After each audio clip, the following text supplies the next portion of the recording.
నిన్న KA Paul గారు మాట్లాడుతూ ఆయన ఒక మాట అన్నారు. నా ప్రార్థన వల్లే, నా శాపం వల్లే వైఎస్ రాజశేఖర రెడ్డి దుర్మరణం చెందాడని చెప్పి కేఏ పాల్ గారు అన్నారు.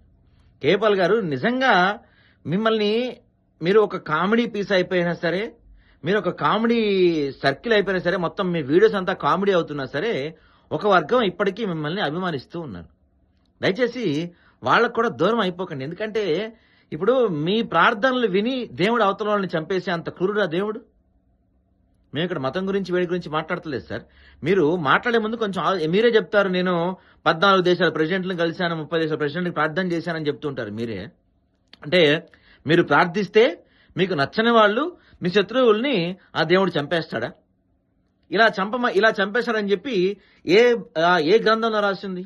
బైబిల్లో ఎక్కడ రాసింది మీ శత్రువులను దేవుడు చంపేస్తాడని? చెప్పండి సార్. ఎంతో కొంత మీరంటే గౌరవం ఉంది ఈ రోజుకి కూడా. ఇలాంటి చీప్ చిల్లర మాటలు మాట్లాడి మిమ్మల్ని మీ ఇమేజ్ని మీరు మరింత డ్యామేజ్ చేసుకోకండి. నిజంగా దేవుడు అంత గొప్పవాడైతే, మీ ప్రార్థనలో అంత గొప్పతనం ఉంటే, రష్యా ఉక్రెయిన్ యుద్ధం గత కొన్ని సంవత్సరాల నుంచి నడుస్తుంది. ఏం చేయగలిగారు మీరు? కరోనా లాంటి మహమ్మారి వచ్చి కొన్ని కోట్ల మందిని ప్రపంచం నుంచి తీసుకెళ్లిపోయింది. అప్పుడు ఏం చేయగలిగారు మీరు?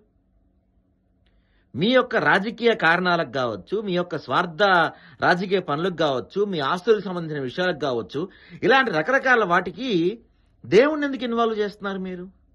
యేసు ప్రభుని ఎందుకు ఇన్వాల్వ్ చేస్తున్నారు మీరు? మీ ప్రార్థనలు అంటే ఇప్పుడు మీరు ప్రార్థిస్తే మీ శత్రువు అనుకున్న వాడు అందరినీ దేవుడు చంపుకుంటూ వెళ్ళిపోతాడా? అవతల వాడు అమాయకుడైనా సరే, వాడు ఎలాంటిడైనా సరే, వాళ్ళందరినీ దేవుడు శిక్షిస్తాడా? ఇది ఎక్కడ మేము వినలేదు. ఏ మతంలో ఇలాంటి బోధనలు వినలేదు. పాల్ గారు, మీరంటే ఎంతో కొంత అభిమానం ఇంకా మిగిలే ఉంది. ప్రజల్లో మీ పైన ఎంతో కొంత నమ్మకం ఇంకా కలిగే ఉంది. లేదు, అలాంటి నమ్మకం నా పైన ఏం పెట్టుకోవద్దు, మీరు అనుకుంటున్న నేను కామెడీ పీసే అని మీరు చెప్పదలుచుకుంటే ఇలాంటి అసందర్భమైన అర్థం పర్థం లేని స్టేట్మెంట్స్ ఇవ్వండి.